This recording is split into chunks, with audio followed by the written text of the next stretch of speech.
नमस्कार, शाम के 7 बज चुके हैं। मैं हूं प्रशांत चुरहे। देश दिन भर में देश भर की तमाम खबरों के साथ हम हाजिर हैं। सबसे पहले बात करते हैं कुछ अहम खबरों की जो आज देश भर में हुई। पत्रकार अक्षय सिंह का शव आज दिल्ली लाया गया और निगमबोध घाट में उनका अंतिम संस्कार किया गया। तमाम राजनीतिक दलों से जुड़े राजनेता भी उन्हें श्रद्धांजलि देने के लिए यहाँ पर पहुंचे। एक और अहम खबर जो इसी व्यापम घोटाले से जुड़ी है। व्यापम घोटाले से जुड़े एक और शख्स की मौत और घोटाले की जांच कर रहे जबलपुर मेडिकल कॉलेज के डीन डॉक्टर अरुण शर्मा दिल्ली में मृत पाए गए एक होटल में, और ऐसे में भी कई सवाल खड़े हुए हैं। एक अहम खबर यूपी की समाजवादी पार्टी से जुड़ा ये सवाल, जहां पर समाजवादी पार्टी के नेता कानून का माखौल उड़ाते नजर आ रहे हैं, और ऐसे में समाजवादी पार्टी के एक पूर्व विधायक पर लगा है जमीन कब्जाने के लिए अवैध काम करने का आरोप। एक अहम खबर और गुजरात से।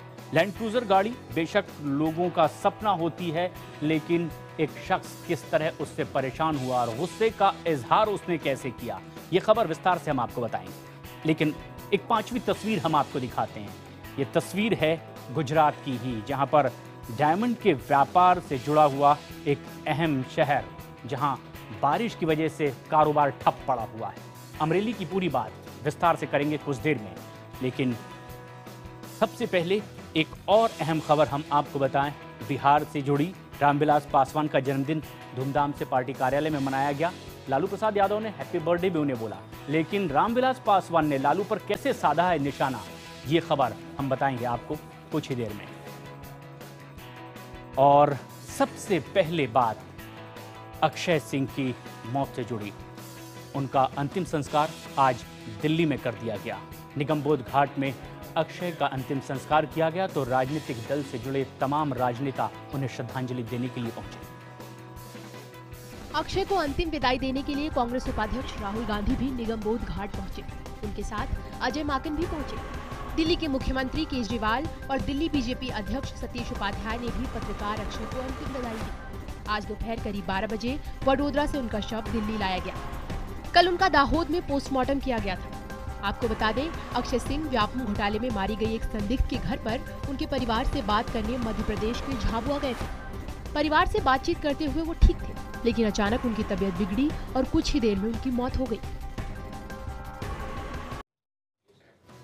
दिल्ली में जांच कराने की बात चौहान से मांग की है कि विसरा की जांच मध्य प्रदेश से बाहर करवाई जाए। अक्षय की बहन ने सीएम को चिट्ठी लिखी है और मांग की है कि सही जांच के लिए विसरा की जांच दिल्ली के एम्स में करवाई जाए। बता दें कि शुरुआती पोस्टमार्टम रिपोर्ट में अक्षय के शरीर पर चोट के निशान नहीं मिले हैं, मगर उनकी मौत को लेकर राजनीति पूरी तरह गर्म हो चुकी है। कांग्रेस ने अक्षय की मौत की सीबीआई जाँच की मांग की है। मुख्यमंत्री जी कह रहे थे कि मुझे सीबीआई की इंक्वायरी से कोई आपत्ति नहीं है। अगर आपत्ति नहीं है तो उन्हें तत्काल एक पत्र गृह मंत्री जी को लिखना चाहिए कि सीबीआई की इंक्वायरी होना चाहिए। व्यापम को लेकर पहले से ही कटघरे में खड़े कर दिए गए मध्य प्रदेश के मुख्यमंत्री शिवराज सिंह चौहान खुद प्रेस कॉन्फ्रेंस के लिए पहुंचे। उन्होंने अक्षय की असमय मौत पर दुख जताते हुए विरोधियों को राजनीति न करने की नसीहत दी। साथ ही शिवराज ने अक्षय की मौत की जाँच भी SIT से कराने का ऐलान कर दिया। आज मैं SIT को पत्र लिख रहा हूँ। SIT जिसका गठन हाई कोर्ट के रिटायर्ड जज की अध्यक्षता में, सेवानिवृत्त जो जज थे उनकी अध्यक्षता में माननीय हाई कोर्ट ने किया। मध्य प्रदेश की जबलपुर मेडिकल कॉलेज के डीन का शरीर मृत अवस्था में पाया गया दिल्ली के एक होटल में, और ऐसे में कई सवाल खड़े हुए हैं इस बात को लेकर के भी जांच इसकी भी करवाई जाने की मांग की जा रही है। दिल्ली एयरपोर्ट के पास रविवार सुबह एक होटल में उनका शव पाया गया। बताया जा रहा है कि अरुण अगरतला मेडिकल कॉलेज के इंस्पेक्शन के लिए जा रहे थे। पुलिस के मुताबिक रात को जब अरुण सोए हुए थे तो उन्होंने अपने एक दोस्त को फोन कर सुबह 5 बजे उठाने के लिए कहा था, लेकिन जब सुबह वो नहीं उठे तो होटल वालों ने कमरे को खोला, जिसके बाद इस घटना के बारे में जानकारी मिली। क्या है, रात को वो सोए होटल में, सुबह 5 बजे की कॉल दी कि सुबह 5 बजे मुझे उठा दो, और उनको अगरतला जाना था इंस्पेक्शन के लिए MCI के। तो वो सुबह जब उन्होंने कॉल दी, नहीं उन्होंने अटेंड किया, तो उन्होंने फिर मास्टर की से दरवाज़ा खोला तो अंदर ही वॉज फाउंड डेड। ये इत्तेफाक की बात ही है कि पिछले साल 4 जुलाई 2014 के दिन ही जबलपुर मेडिकल कॉलेज के पूर्व डीन डी के साकले की संदिग्ध परिस्थितियों में मौत हो गई थी और उनकी पत्नी ने हत्या का शक जताया था। डी के साकले व्यापम घोटाले की जांच कर रहे थे, जिसके बाद अरुण डीन बने थे और वो व्यापम घोटाले की जांच कर रहे थे। बहरहाल अरुण की मौत को लेकर पुलिस शुरुआती जांच में प्राकृतिक मौत का मामला बता रही है, लेकिन तफ्तीश अभी जारी है। No, as of now, very cryptic info because the son is yet to come. Few other relatives who have come. He was a patient of diabetes and patient of hypertension. So that is it. बाकी postmortem के बाद ही सारा detail कुछ ऐसा पता लगेगा, लेकिन as of now कोई इसमें nothing foul has been notice. कमरा अंदर से बंद था। खबर गोरखपुर से है, जहां समाजवादी पार्टी के पूर्व विधायक पर जमीन कब्जाने का आरोप लगा है और ऐसे में कई गंभीर धाराओं के तहत मामले दर्ज हैं, बावजूद अब तक उनकी गिरफ्तारी नहीं हो पाई। रेलवे के रिटायर्ड कर्मचारी सेविंदर सिंह के मुताबिक 22 जून को पूर्व विधायक राजेंद्र सिंह पहलवान ने अपने बेटे अगम सिंह और गुर्गो के साथ मिलकर उनके घर पर धावा बोला और पूरे परिवार को बंधक बना लिया। सेविंदर सिंह के मुताबिक उनकी जमीन कब्जाने की नीयत से राजेंद्र सिंह ने उनके घर पर जेसीबी चलवाकर ध्वस्त कर दिया। पीड़ित परिवार तब से टीन की शेड के नीचे जिंदगी बिताने को मजबूर है। सेविंदर सिंह ने राजेंद्र पर जमीन हथियाने के लिए उन्हें जान से मारने की धमकी देने का भी आरोप लगाया। हालांकि शिकायत करने के बाद भी पुलिस ने आरोपी नेता के खिलाफ अब तक कोई कार्रवाई नहीं की है। हम 25 साल से जमीन लिए हैं, जमीन हमारे नाम से है, खाता खसराउन इंतखाब और घर का नक्शा हाउस टैक्स बिजली बिल हमारे नाम से है। और पहलवान सिंह गलत वैध करा करके और अपना वो धाक जमाना चाह रहे हैं। कुछ दिन पहले वो गेट तोड़ ले गए थे। गेट तोड़ने के बाद धमकी देने के बाद भी हम वहाँ से नहीं हटे। गोरखपुर पुलिस में वर्तमान में इससे कोई मामले में प्रकाश में नहीं आया। हम लोग बहुत ठोक के आपने देखा भी होगा, पिछले दिनों की आप प्रेस कटिंग में देखिए, बाकी चीज़ें देखेंगे आप। हम किसी भी सूरत में कानून व्यवस्था से दखलंदाजी नहीं बर्दाश्त करते। बहरहाल पीड़ित को राहत तो नहीं मिली, लेकिन राजनीतिक बयानबाजी शुरू हो गई है। बीजेपी ने आरोपी नेता के खिलाफ जल्द से जल्द कार्रवाई की मांग की है। जो बात उन्होंने कही थी कि अगर सत्तारूढ़ दल से जुड़ा हुआ व्यक्ति कोई कहीं भी किसी दूसरे की जमीन कब्जा करेगा तो वो निश्चित तौर से उसको पार्टी से निष्कासित करके कार्रवाई करेंगे। तो या तो कार्रवाई करें, और अगर कार्रवाई नहीं करते हैं तो इससे साफ होगा कि फिर इसमें सरकार की भी सहमति है। गुजरात का अमरेली जिला जो हीरा कारोबार के लिए दूसरे नंबर पर आता है, लेकिन बाढ़ के बाद यहाँ के हालात खराब हैं और तकरीबन 1800 कारखाने बंद पड़े हुए हैं और हीरा कारोबार पूरी तरह से यहाँ भी ठप है। गुजरात में हुई तेज बारिश से सबसे ज्यादा तबाही अमरेली जिले में हुई। सैलाब की वजह से जिले का हीरा उद्योग बहुत ज्यादा प्रभावित हुआ है। अमरेली जिले में हीरे के करीब 1800 से ज्यादा छोटे बड़े कारखाने फिलहाल बंद पड़े हैं। हीरा कारखानों में पानी घुसने से कामकाज ठप है। इससे लाखों कारीगर बेकार हो गए हैं और करीब 100 करोड़ के नुकसान की आशंका है। बता दें, सूरत के बाद देश की दूसरे नंबर की सबसे बड़ी डायमंड इंडस्ट्री अमरेली जिले में है। अब हीरा उद्योग से जुड़े लोग सरकार से मदद की उम्मीद लगाए बैठे हैं।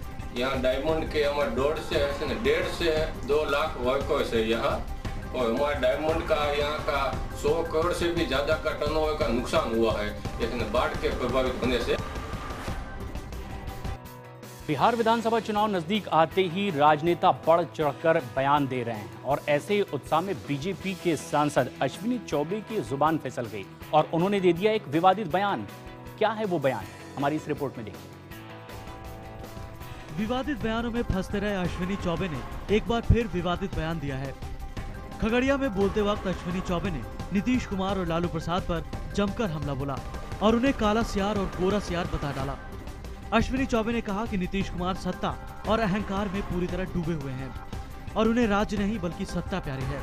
बता दें कि इससे पहले खगड़िया में अश्विनी चौबे ने दोनों को रंगा बिल्ला बताया था। उन्होंने सोनिया गांधी को पूतना बताते हुए कहा था कि लालू और नीतीश पूतना की गोद में जहर पीने के लिए छटपटा रहे हैं। हालांकि बाद में पलटते हुए कहा था कि उन्होंने पूतना के तौर पर सोनिया का नाम नहीं लिया था। रंगा बिल्ला तो है ही, सियार की जोड़ी बड़ा है, काला सियार है, गोरा सियार। ये काला सियार और गोरा सियार बिहार को तबाह कर रहा है और इन सियारों के पीछे जनता कभी जाने वाली नहीं। लोक जनशक्ति पार्टी के अध्यक्ष रामविलास पासवान का आज 69वां जन्मदिन है और पार्टी कार्यालय में उनका जन्मदिन धूमधाम से मनाया गया है। इस मौके पर उन्हें बधाई देने वालों का यहां तांता लगा दिखाई दिया। एक बड़ा सा केक भी पार्टी कार्यालय में काटा गया। इस मौके पर आरजेडी के सभी दलों के वरिष्ठ नेताओं को आमंत्रित किया गया, लेकिन पीएम मोदी ने ट्वीट करके रामविलास पासवान को सबसे पहले बधाई दी और अपने जन्मदिन पर रामविलास पासवान ने कहा कि लालू यादव ने भी जन्मदिन की बधाई दी है और हैप्पी बर्थडे कहा है। वहीं रामविलास पासवान ने लालू यादव पर हमला बोलते हुए कहा कि लालू चुनाव के बाद कभी नीतीश का समर्थन नहीं करेंगे। लालू ना जात के हैं ना जमात के हैं।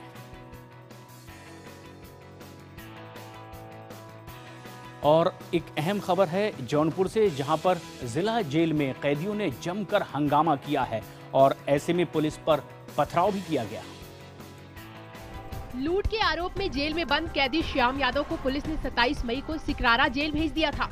वहां किसी बात पर श्याम यादव और बंदी रक्षकों में मारपीट हो गई, जिससे वो गंभीर रूप से घायल हो गया। घायल श्याम को जिला अस्पताल ले जाया गया, जहां डॉक्टरों ने उसे मृत घोषित कर दिया। सूचना मिलने पर शव लेने पहुंचे रिश्तेदारों ने मीडिया से श्याम की हत्या किए जाने की आशंका जाहिर की और दोषी पुलिसकर्मियों के खिलाफ सख्त से सख्त कार्रवाई की मांग की। वहीं श्याम के मौत के बाद जेल में बंद कैदियों ने जमकर हंगामा किया और सिपाहियों पर हमला बोल दिया। भाई को जेल में पीट के मारे थे और उनके खिलाफ कार्रवाई होना चाहिए। पुलिस जो जेल का है, पुलिस गेट से अंदर घुसी, काफी चोट लग गई, तब तक हम लोग वापस हो गए। अरे बहुत ज्यादा लोग घायल हुए हैं, 25, 30, 40 लोग। यूपी के मुरादाबाद से भी एक अहम खबर है, जहां पर सोशल नेटवर्किंग साइट पर एक पोस्ट के बाद जमकर के बवाल मचा है। विरोध करने वाले लोग सड़कों पर उतर आए और जमकर पथराव भी किया गया है। ऐसे में बड़ी तादाद में यहां पुलिस बल भी तैनात करना पड़ा है। व्हाट्सएप पर डाली गई एक पोस्ट की वजह से नाराज लोग बड़ी संख्या में मुरादाबाद के नागफनी थाने के बाहर पहुंच गए और हंगामा करना शुरू कर दिया। हंगामा बढ़ता देख पुलिस फोर्स बुला ली गई। इसके बाद पुलिस के बड़े अधिकारियों ने गुस्साए लोगों को समझाने की कोशिश भी की, लेकिन उग्र भीड़ ने पथराव करना शुरू कर दिया। भीड़ ने एक गाड़ी में आग लगा दी और पुलिस की गाड़ियों को भी नुकसान पहुंचाया। पुलिस ने लोगों को रोकने के लिए बल का प्रयोग किया। फिलहाल पूरे शहर में पुलिस फोर्स तैनात कर दी गई है। वहीं पोस्ट डालने वाले के खिलाफ मामला दर्ज कर उसकी तलाश शुरू कर दी गई है। व्हाट्सएप नंबर पर एक फोटो अपलोड हुई, वो बहुत आपत्तिजनक थी। वो जैसे ही फोटो मेरे पास आई, मैंने तुरंत ही एलआईओ को फोन किया और एलआईओ को फोन करने के बाद मैं रोज अफ्तार के में सीधा यहाँ एफआईआर के लिए आ गया। कुछ लोगों का आक्रोश था, नाराजगी था, जिसके लिए उन्होंने रास्ता जाम कर रखा था 2 स्थानों पर और एक मोटरसाइकिल फूंक दी और उसके संबंध में अभियोग पंजीकृत किया गया है। भारत की 20 लैंड क्रूजर कारों में से एक गुजरात में भी एक कार थी, लेकिन जब वो शहर में निकली तो लोग उसे देखते ही रह गए। क्यों? ये नजारा कुछ अलग सा था। आप भी देखिए इन तस्वीरों में। आगे गधे और पीछे कार। ये सीन है गुजरात के सूरत शहर का और इसके मालिक है तुषार घेलानी।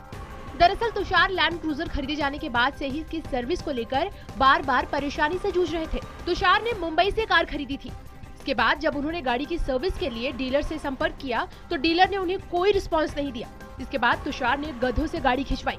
हताश होकर उन्होंने ये कदम उठाया। उधर डीलर इस पर कुछ भी बोलने से बच रहा है। यही कि 1 करोड़ की गाड़ी लो तो गधे से ही खींचनी पड़ेगी। चले ऐसी तो कोई पोजीशन नहीं है, तो गधे से नहीं खींचूं तो क्या करूं? या तो धक्का मारूं या फिर गधे से खींचवाऊं। गाड़ी तो चले कम से कम, क्योंकि इसके पास पार्ट्स नहीं है। गाड़ी कैसे चलाऊं मैं? और ना कोई रिस्पॉन्स देता है मुझे वहां। तो 1 करोड़ में मेरे साथ तो बड़ी चीटिंग ही हुई है। मौत के बाद भी एक बच्चे के इलाज का नाटक किया जाता रहा। माता पिता से कहा गया अस्पताल की ओर से कि बच्चा ठीक हो जाएगा, इलाज किया जा रहा है, और माँ बाप से पैसे लूटे जाते रहे। लेकिन ये शर्मनाक करने वाली घटना चंडीगढ़ की। क्या हुआ, इस रिपोर्ट में देखिए। चंडीगढ़ के सेक्टर 44 के निजी अस्पताल में एक बच्चे के परिजनों ने जमकर हंगामा काटा। दरअसल परिवार वालों ने इलाज के लिए बच्चे को भर्ती कराया था। परिवार वालों का आरोप है कि अस्पताल इलाज के नाम पर उनसे पैसे बटोरता रहा, जबकि बच्चे की मौत पहले ही हो चुकी थी। परिवार वालों के मुताबिक उन्होंने नर्सों को बातें करते सुन लिया, जिससे उन्हें बच्चे की मौत का पता चला।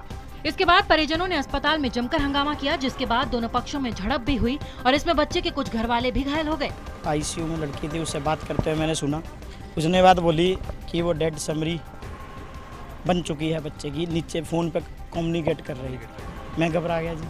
नीचे मैंने लड़का से बोला मेरे बच्चे की डेड समरी है। कह रहे सर तैयार है, बिल्कुल आधे घंटे में बच्चा दे देंगे, डॉक्टर कह रहे बच्चा जिंदा है। हंगामे के बाद पुलिस ने मौके पर पहुंचकर हालात काबू में किए। अब पुलिस मामले में डॉक्टरों की बोर्ड की रिपोर्ट आने के बाद कार्रवाई किए जाने की बात कह रही है। उसकी सिचुएशन शुरू से क्रिटिकल थी, उसकी डेथ हुई थी। सिचुएशन है कि उसकी डेथ कब हुई, बस ये बेस्ट मुद्दा है। वो घर वाले कह रहे हैं कि रात को ही होगी थी, डॉक्टर्स कह रहे हैं कि मॉर्निंग में। तो अब वो बोर्ड बैठेगा, बोर्ड बता देगा अगर कोई किसी की जो नेग्लिजेंस होगी वो सामने आएगी। चट सवाल पड़ जवाब, छोटी सी जान, लेकिन इस नन्ही सी बच्ची की जुबान पर हर भारी भरकम सवाल का जवाब है। गूगल गुड़िया आज काफी मशहूर भी है और सोनीपत की इस नन्ही सी बच्ची की आज देश और दुनिया में चर्चा हो रही है। हरियाणा के सोनीपत की रहने वाली 4 साल की ओजस्वी इन दिनों यहाँ चर्चा का विषय बनी हुई है। दरअसल ये बच्ची भी गूगल बॉय कौटिल्य की तरह अपने ज्ञान से सभी को चौंका रही है। सोनीपत की सनशाइन काउंटी की रहने वाली ओजस्वी जनरल नॉलेज के सवालों के बड़े ही आसानी से जवाब दे देती है। उन्हें हर राज्य के सीएम और नदियों से लेकर सड़कों और बड़ी बड़ी कंपनियों तक के सीईओ के नाम उंगलियों पर याद है। यही नहीं, ये गूगल गुड़िया डांस और सिंगिंग में भी माहिर है। प्राइम मिनिस्टर्स और सारे जितने भी स्टेट्स इंडिया में उनके कैपिटल्स और चीफ मिनिस्टर्स, बड़ी बड़ी कंपनियों के सीईओ, एमडीज और हिस्टोरिकल नॉलेज इसको काफ़ी है। संस्कृत में गायत्री मंत्र और गणेश वंदना वगैरह संस्कृत की भी काफ़ी नॉलेज है। होती है बेटियाँ पापा की प्यारी, मम्मा की दुलारी, होती है बेटियाँ अंधेरे घर में भी रोशनी कर देती है, जब मुस्कुराती है बेटियाँ। और अब बात हमारे प्राइम टाइम शो 8 बजे के बड़े सवाल की। हमारा आज का सवाल है कि क्या शिवराज सरकार को व्यापम घोटाले की सीबीआई जांच की सिफारिश करनी चाहिए? हाँ के लिए टाइप करें IBN7 स्पेस देकर Y और ना के लिए टाइप करें IBN7 स्पेस देकर N और अपनी राय हमें 51818 पर SMS कर दें। आपकी राय हम रात 8 बजे दिखाएंगे।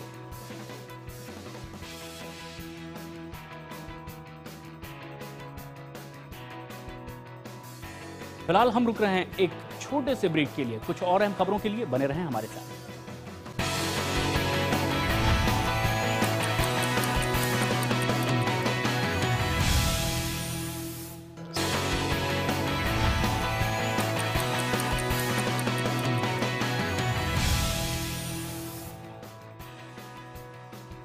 बिहार की गया से एक अहम खबर है, जहां के एक शख्स पीताम्बर कुमार ने यह साबित कर दिया कि अगर दिल में कुछ कर गुजरने की इच्छा हो, तमन्ना हो, तो मुश्किलें भी रास्ता नहीं रोकती, क्योंकि इसने विपरीत परिस्थितियों में भी यूपीएससी की परीक्षा में कामयाबी हासिल की और इबारत लिख दी नई कामयाबी की।